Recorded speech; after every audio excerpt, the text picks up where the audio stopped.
Assalamualaikum warahmatullahi wabarakatuh. Pada kesempatan ini kita berjumpa pada pembelajaran daring. Kita akan mempelajari bab 3 masih tentang kimia hijau dan pembangunan berkelanjutan untuk pertemuan yang kedua. Prinsip kimia hijau dalam mendukung upaya pelestarian lingkungan. Kimia hijau bukan hanya sekedar terkait pada penggunaan produksi bahan kimia yang aman. Tetapi prinsip kimia hijau dapat kalian terapkan dalam kehidupan sehari-hari di rumah. Bahan kimia apa saja yang kalian gunakan di rumah? Bagaimana cara menggunakannya? Sudahkah benar? Bagaimana agar penggunaan bahan kimia di rumah dapat memberikan kontribusi terhadap prinsip kimia hijau? Menggunakan bahan kimia secukupnya, tidak berlebihan. Misalnya menggunakan deterjen saat mencuci, jadi secukupnya, tidak berlebihan. Membuang bahan kimia pada tempatnya, menyimpan dengan cara yang benar, menggantikan bahan kimia berbahaya, dan bahan alam yang lebih ramah lingkungan. Kemudian menggunakan kembali bahan plastik yang merupakan wujud kontribusi kalian terhadap prinsip kimia hijau. Gambar berikut ini menunjukkan penggunaan kembali bahan plastik. Ini adalah botol minuman yang dimanfaatkan sebagai tempat menanam atau media hidroponik. Prinsip kimia hijau sangat memberikan kontribusi terhadap pelestarian lingkungan. Dalam aktivitas selanjutnya, kalian akan merancang, mengembangkan, dan mempraktikkan prinsip yang lebih hijau untuk pelestarian lingkungan.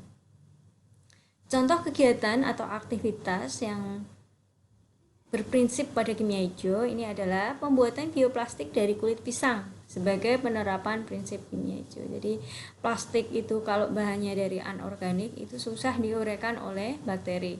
Tapi kalau ini ada sebuah inovasi, yaitu mereka membuat bioplastik dari kulit pisang sehingga dia mampu untuk diuraikan, tidak menyebabkan penumpukan sampah. 12 prinsip kimia hijau. Jadi kimia hijau adalah pendekatan kimia yang bertujuan memaksimalkan efisien dan meminimalkan pengaruh bahaya bagi kesehatan manusia dan lingkungan. Ada 12 prinsip yang perlu kalian ketahui, nanti kalian pahami, kalian baca ya. Prinsip pertama, mencegah limbah. Prinsip yang kedua, memaksimalkan nilai ekonomi suatu atom. Prinsip yang ketiga, sintesis kimia yang berbahayanya sedikit. Prinsip yang keempat, mendesain proses yang melibatkan bahan kimia yang aman. Prinsip yang kelima, menggunakan pelarut dan kondisi reaksi yang lebih aman. Prinsip yang keenam, mendesain efisiensi energi. Prinsip yang ketujuh, menggunakan bahan baku terbarukan. Prinsip yang kedelapan, mengurangi bahan turunan kimia. Prinsip yang kesembilan, menggunakan katalis. Prinsip yang ke-10, mendesain bahan kimia dan produk yang terdegradasi setelah digunakan. Prinsip yang ke-11, menganalisis secara langsung untuk mencegah polusi. Prinsip yang ke-12, mencegah potensi kecelakaan. Kalian pahami, kemudian ini ada tugas ketiga, cermati dan maknai 12 prinsip kimia hijau tersebut ya. Temukan permasalahan yang menyimpang dari prinsip kimia hijau, lalu sarankan solusi untuk mengatasinya.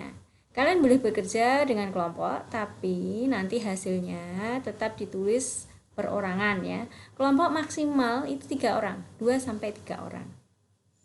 Carilah informasi yang diperlukan dari berbagai sumber, cantumkan literaturnya. Kemudian rangkum hasilnya, komunikasikan hasil diskusi kalian. Jadi diskusinya nanti hasilnya dalam bentuk tabel, difoto, diupload di Google Classroom ya.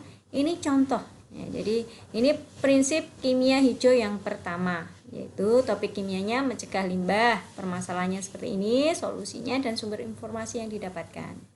Nanti kalian rangkum prinsip itu dalam tabel seperti ini dari ya yang kita buat setiap orang satu ya, dari prinsip yang kedua sampai prinsip yang ke-12.